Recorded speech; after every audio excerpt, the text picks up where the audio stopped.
Uyu munsi rero tukaba tugiye kureba igihugu cya Etiyopiya muri Bibiliya. Ese wari uzi ko Etiyopiya ijambo ry'Imana ryagize muri Etiyopiya mbere y'Abaroma? Ibyo ni ibintu utabwirwa. Ijambo ry'Imana, igihugu cya Etiyopiya cyamenye Imana kera na kare mbere y'Abaroma. Mu gihe Abaroma bo bari bagihugiye mu kwica abantu, Etiyopiya yo yari izi ivanjiri, yari yariziritseho ijambo ry'Imana. Igihugu cya Etiyopiya rero kikaba atari igihugu gisanzwe nk'ibindi muri Afurika, kuko igihugu cya Afurika gifite amateka y'iby'ijuru ni Etiyopiya. Etiyopiya nicyo gihugu cya mbere cyasakaje ivanjiri ku isi hose kera kuva mu kinyejana cya 4 mbere y'Abaroma. Ibi bavuga ngo baje kutwigisha ijambo ry'Imana. Etiyopiya yo yari izi Imana kera na kare. Ibi ni ibintu tutabwirwa, ahubwo ko bajya babihindura bakabivanamo. Nubwo muri Etiyopiya babigumanye n'amaginga ya, ariko tumenye ko Etiyopiya yamenye Imana mbere y'Abaroma, y'abo bantu bose baza kutwigisha ibyerekeye iby'ijuru. Uyu munsi rero nashaka kumenya ko ubukristo bwabanje muri Etiyopiya imyaka myinshi cyane mbere yuko bugera mu Banyaburayi. Unibuke ko Etiyopiya nicyo gihugu cyonyine muri Afurika kivunnye abakoloni n'icyakolonizwa, kuko Etiyopiya yatsinze Abataliyani mu 1896 mu ntambara yabereye Adwa. Icyo gihe Etiyopiya yari bivunnye karahava. Etiyopiya akaba ari cyo gihugu cyonyine kitigeze gikozwe byo kolonizwa. Kubera iki? Etiyopiya yabatsindishije kubera kwizera Imana no gukunda Imana. Nibyo byatumye Etiyopiya itsinda. Urumva ko Imana yabafashije batsinda abo Bataliyani bashaka kubasenya. Bivuze iki? Bihita bitwereka ko Etiyopiya yamenye Imana mbere yabo, kuko yari ifite Imana yayirwaniriye, ituma batayitsinda, ituma batayikoloniza. Ibi byo kwishimira rero, nubwo babihishe, ariko bizagenda bigaruka iminsi kugenda yicuma. Mu gihe rero ibihugu byinshi bya Afurika byaguye muri rwagakoco y'abakoloni, Etiyopiya yo yakomeje kwigenga, igira ubwigenge kuva kera na kare. Tukaba tugiye kureba muri Bibiliya rero amateka ya Etiyopiya n'ukuntu ari inkingi y'ubuhanuzi kuva kera mu itangiriro kugeza n'amagingo yo. Etiyopiya ikaba izaza n'ubuhanuzi bw'iminsi ya nyuma. Turabizi neza ko Etiyopiya ivugwa mu buhanuzi bw'iminsi ya nyuma, nkuko tugiye kubirebaho mu mwanya. Niyo mpamvu rero tutagomba kwisuzugura ngo tuvuge ngo turabakene turi Afurika. Etiyopiya igomba kuduha isomo ry'uko iyo ukunze Imana, ukemera Imana, ukayizera, Imana ikuba hafi igufasha. Niyo mpamvu bavuga bati twatsinze Abataliyani kubera kwizera Imana no kwiringira Imana yacu. Muri Bibiliya rero tuzi ko Etiyopiya yitwaga Kushi, nkuko tubibona mu itangiriro 2:13. Itangiriro 2:13, ya migezi yavaga muri Edeni, undi witwaga Gihon ari ugose igihugu cy'Ikushi. Gihon niwe wari ugose igihugu cy'Ikushi ariyo Etiyopiya. Uwo mugezi wari ugose igihugu cy'Ikushi. Akaba ariyo mpamvu Etiyopiya ifitanye isano na Bibiliya, kubera ko nyuma y'umwuzure, yabaho umwuzure, abahungu ba Nowa uko ari 3, Ham, Shem na Yafet. Kush yavaga kuri Ham. Rumva? Kush aza kuvamo Nimrod. Nimrod wabaye umwami w'abami n'ubwami bukomeye bwa mbere ku isi. Igihangange Nimrod wajyaga wumva, nubwo yakoze ubuhangange mu kugomera Imana, ariko niwe washatse gukora ubwami bwa mbere bukomeye ku isi mu mateka y'isi yose. Ubwami bukomeye bwa mbere bwabaye bukozwe na Nimrod avuye kuri Kushi. Bivugwa ko rero Nimrod yabaye igihangange gikomeye cyane, agira uruhare, anubaka imigi ikomeye cyane nka Babel, Babylon, Akkad, anubaka na Nineva. Amateka tuzakomeye cyane kuba mukomotseho ngo bagiye baba ibihangange, harimo Queen of Sheba, umwamikazi w'Isheba, n'ibyo yakoranye n'umwami Salomo wari uwa Isiraheli. Abanyetiyopiya bavuga ko ahubwo banabyaranye umwana w'umuhungu, akaba ariho havuye buriya bwami bwa Etiyopiya uko bwagiye wererekanwa. niyo mpamvu rero wumva ko Kushi Etiyopiya niba ifitanye isano no ku mwami Salomo kubera umwamikazi w'Isheba bakamukomokaho, urumva ko Imana nawe yari bafitiye umugambi, akaba ari nayo mpamvu basigaye. Niyo mpamvu basigaye igihugu cya Etiyopiya kitavuyeho burundu nk'ibindi bihugu.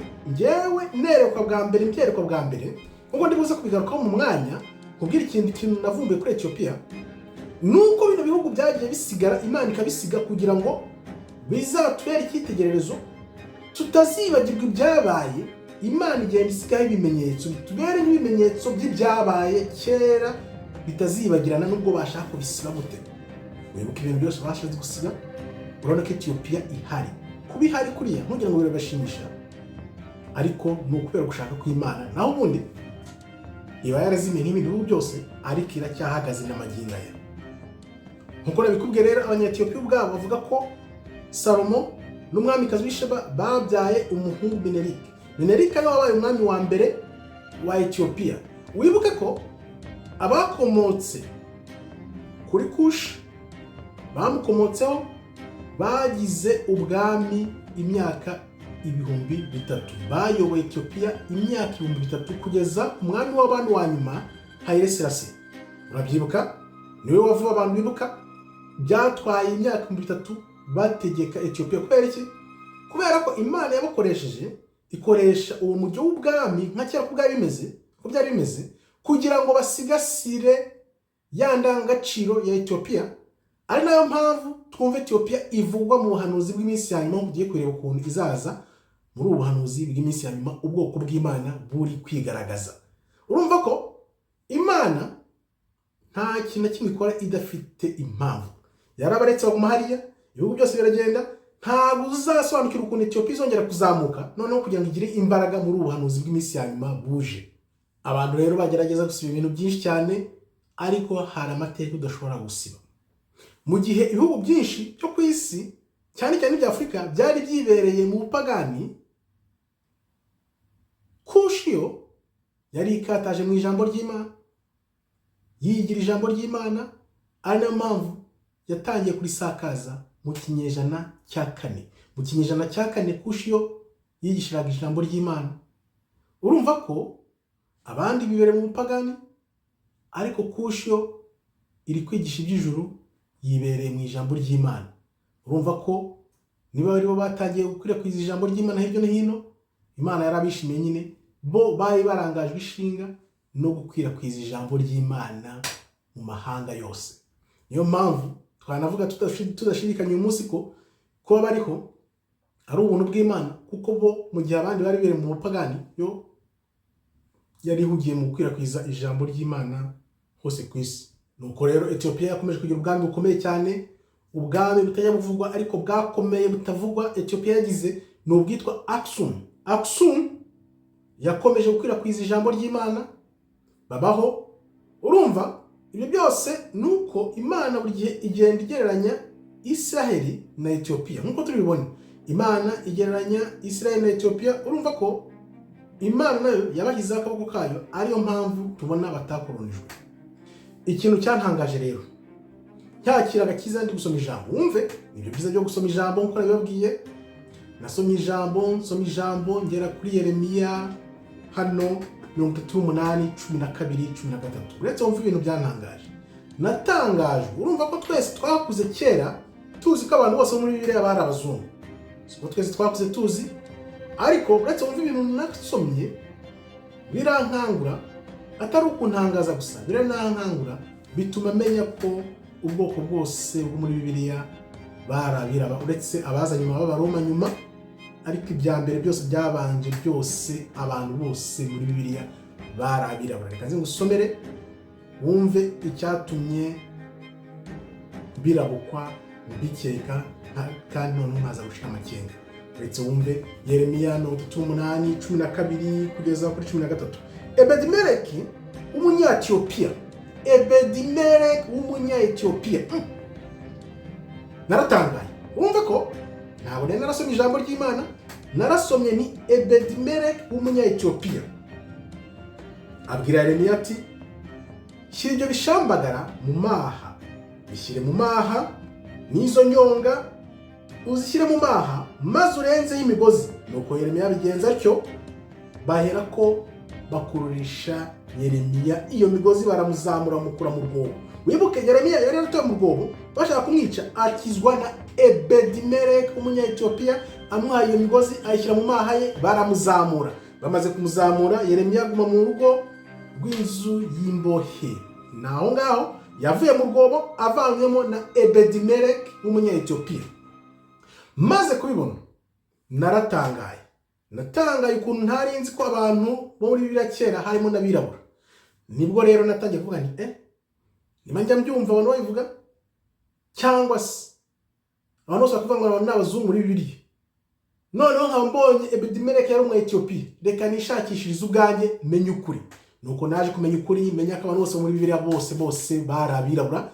Ahangaha turavuga wenda abaroma batari bazamo, bari abazungu batari bazamo nyuma ngo bahindure ibintu, ariko aba bose ba mbere, mwami Salomo, ba Dawidi, ba Yeremiya, ba Ezekiyeli, abantu bose wakumvuzi, ba Dawidi bose, ba Nowa, ba Mathusela, ba Lameki, bose bari abirabura, bose, ariko uvuga uti bari abirabura bose. Wibuke ko ngewe iyo nigishije hano mbyigisha nkurikije ko ubwoko bw'Imana mu gitabo bari abirabura. Nubwo bwose tuzi wemera Kristo wese, yawe umuhinde, yawe umuzungu, yawe nde, wemeye Kristo n'umutima wawe wose n'ubwenge bwawe bwose n'imbaraga zawe zose, uzabona ubwami. Ibyo ntitubyanze, kuko batubeshya batubwira ko umwami wacu n'umukiza Kristo nawe yari umuzungu. Nta kibazo twari dufite, twarabikurikiye, turagemera ko twari dukurikiye Imana. None ubu ngubu twatahuye ukuri, kuko Imana ivuga ngo tahura ukuri kuzakubatura, tahura ukuri kuzakubatura. Nutahura ukuri rwo kumenya kuzakuvana ku ngoyi y'ikinyoma kuko ubuhore. Niyo mpamvu kuvuga ko Kristo nawe yari umwirabura tubizi neza, byanditswe mu Byahishuwe 1:12-15, bisome n'ubutari ubizi nabyo, ntabwo ari ukurengera, kuko imyaka 1000 twamye tuzi ko Kristo yari umuzungu. Kuba rero tuvumbuye ko yari umwirabura, ndumva nta cyakirimo. Niryo banga rero, niko kuri kuzatubohora. Hano niho hatumye byose mbyinjiramo, nza muri uko kuri uyu munsi ndi gusangiza abantu byahereye hano kuri Ebedimeleki. Somye uyu murongo mbonye ko Ebedimeleki yari umunya-Etiyopiya, ndavuga ngo Etiyopiya tubazi ko bameze, reka turebe none uko byagenze. Biza guhumira ku murari bigenze gute, ari uko nsomye ko Imana igereranya Isiraheli na Etiyopiya. Nyuma izivuga ni birarangiye, ndabohotse. Wibuke ko nakubwiye ko Etiyopiya no mu buhanuzi bw'iminsi ya nyuma iriya ntambara izaba ikomeye cyane, ntabwo bazatangwamo. Tubisanga he? Muri Ezekiyeli 38:5.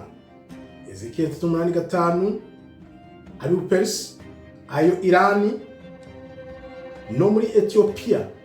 Etiyopiya ni Puti wibuke ko yari Libiya.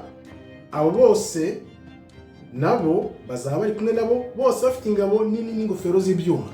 Muri iyo minsi ya nyuma mvuga ko bose bazaza hamwe n'Uperisi na Etiyopiya nanone na Libiya ariyo Puti, kugira ngo bazajye mu ntambara na Isiraheli. Ibyo byose rero bizasoza kuko Imana ivuga iti Abaperisi na Etiyopiya na Libiya Puti. Bivuga ko bose bavuye kuri Hamu yari afite Libiya ariyo yari Puti, bafite Etiyopiya, bafite Kanani, abo nibo bari bafite na Misrayimu ariyo Egiputa.